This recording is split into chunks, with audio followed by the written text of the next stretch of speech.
What if the most powerful motivation tool available to you right now is something most people spend their entire lives running away from? What if thinking about death, genuinely and honestly, is the very thing that could wake you up and push you toward the life you actually want to live? I know that sounds uncomfortable, but stay with me for a moment, because what I am about to share is backed by psychology, confirmed by science, practiced by some of the greatest minds in human history, and it has the potential to completely change how you see your time and your purpose. Let us start with Steve Jobs. In his famous 2005 commencement speech at Stanford University, which has since been viewed over 30 million times, Jobs said something that stopped the world in its tracks.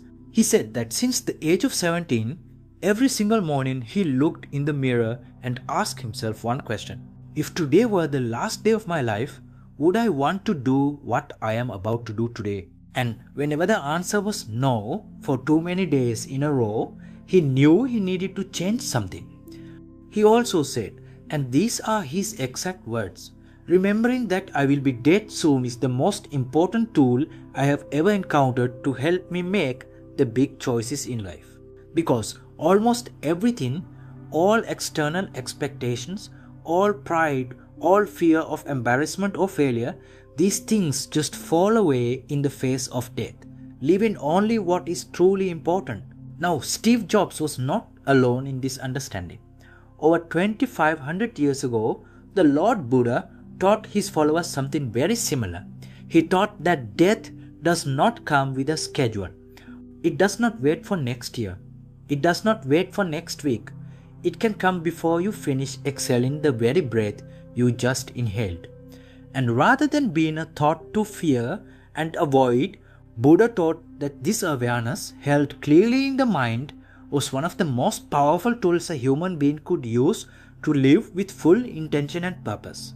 These two figures, separated by over 2000 years and entirely different worlds, arrived at the exact same truth. And now modern psychology has confirmed what they already knew. Researchers call it mortality salience. It is the psychological state of being consciously aware of your own death. And studies consistently show that when people genuinely reflect on the finite nature of their lives, something powerful shifts inside them. The unnecessary falls away. The important becomes clear. And the motivation to actually live, not just exist, becomes significantly stronger. Think about that for a moment. Most of us walk through life with a quiet background assumption that we have unlimited time. Tomorrow we will start. Next month we will make the change. Next year we will finally pursue that dream. And because time feels unlimited, we treat our days as if they are unlimited. We delay the important things. We spend our energy on things that do not matter. We live for the opinions of others instead of the direction of our own life. But the moment death becomes real in your mind, not as something distant and abstract, but as something genuinely possible at any moment, your relationship with time changes completely. Think about what happens to a person who receives a serious medical diagnosis. Almost immediately, something shifts. They stop caring what their colleagues think of them. They stop postponing the conversations they need to have.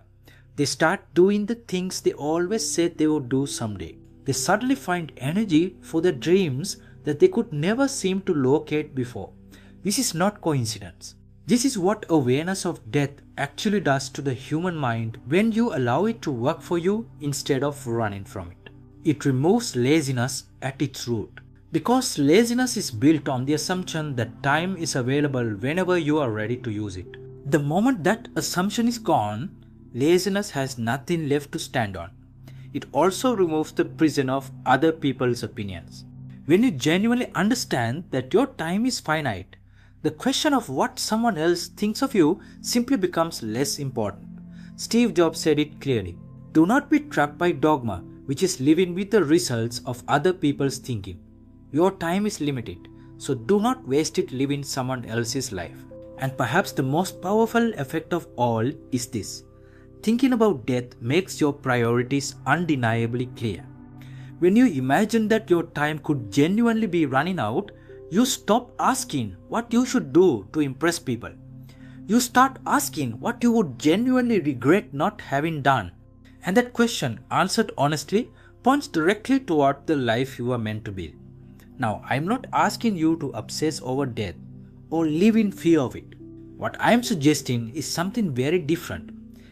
I'm suggesting that you give yourself a few quiet minutes, perhaps this evening, to sit with the reality that your time here is genuinely limited. Ask yourself honestly, if I knew I had 1 year left, what would I stop doing immediately? What would I finally start? What would I stop worrying about? What would suddenly become the only thing that mattered? Because the answers to those questions are not about death at all. They are about life. Your life. The one you are capable of building but have perhaps been postponing.